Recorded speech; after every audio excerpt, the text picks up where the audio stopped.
হেই, কি অবস্থা সবার? ২০২৫ সাল শেষ, ২০২৬ সাল শুরু। হায় আফসোস! ইস, কত স্বপ্ন ছিল যে ২০২৫ সালে এইটা করব, ওইটা করব, কিন্তু কিছু করতে পারলাম না। কেন যে সময়টা মোবাইল টিপে নষ্ট করলাম? কেন যে অযথা সময়টা নষ্ট করলাম? যদি সময়টাকে আমি সঠিকভাবে ব্যবহার করতাম, তাহলে আজকে অবশ্যই আমার টার্গেটটা পূরণ করতে পারতাম। কি, ঠিক না? এটা আপনাদের মনে ঘুরপাক খাচ্ছে না? ঠিক এটা আমার মনে ঘুরপাক খাচ্ছে।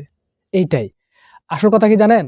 দিন শেষে আমরা যখন বছরটা শেষ হয়, তখন আমরা এইটা নিয়ে আফসোস করি যে আমরা কেন সঠিক মতো কাজটা করলাম না বা সময়টা ব্যবহার করলাম না।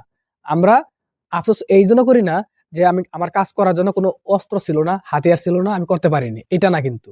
মেইন বিষয়টা হচ্ছে আমরা সময়টাকে ব্যবহার করিনি। এইটা হচ্ছে বিষয়। আসলে কি জানেন? আমি আই বিলিভ দ্যাট, আমি বিশ্বাস করি যে অ্যাজ এ মানুষ হিসাবে আপনি যেটা টার্গেট করেন অবশ্যই আপনি সেটা করতে পারবেন। ঠিক আছে? এটা এটা আমি বিশ্বাস করি। কিন্তু পারি না একটা কারণে। সেটা হচ্ছে সময়টাকে আমরা সঠিকভাবে ব্যবহার করি না। আমরা একটা টার্গেট নেই, কিন্তু ওই টার্গেট নেওয়ার মাঝখানে আমরা কি করি? সময়টাকে অন্য জায়গায় নষ্ট করি। মোবাইল টিপি, মানে সময়টাকে যা-তা ভাবে নষ্ট করে দিন শেষে আমরা আফসোস করি। ঠিক এইটাই হয় আমাদের সাথে। প্রতি বছরই একটা হয়। প্রতি বছরই আমরা পরিকল্পনা করি, প্ল্যান করি, কিন্তু দিন শেষে, বছর শেষে আমরা এটাই আফসোস করি যে সময়টাকে আমরা ব্যবহার করতে পারিনি। সো অতীত থেকে শিক্ষা নিয়ে ২০২৬ সাল যেন আমাদের সেরকম না হয়, সেদিকে আমাদের লক্ষ্য রাখতে হবে। ঠিক আছে?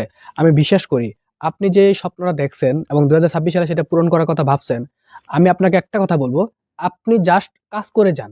মানে সময় মতো কাজটা করে যান, সময়টাকে নষ্ট করবেন না। অবশ্যই, অবশ্যই আপনি আপনার লক্ষ্যে পৌঁছাবেন। দেখবেন ইনশাআল্লাহ। এই কথাটা আপনি মনে রাখেন। সো টাইমটাকে নষ্ট করবেন না। টাইমটাকে সঠিকভাবে ব্যবহার করেন। দেখবেন ২০২৬ সাল আপনার স্বপ্ন পূরণ হবে ইনশাআল্লাহ। Best of luck.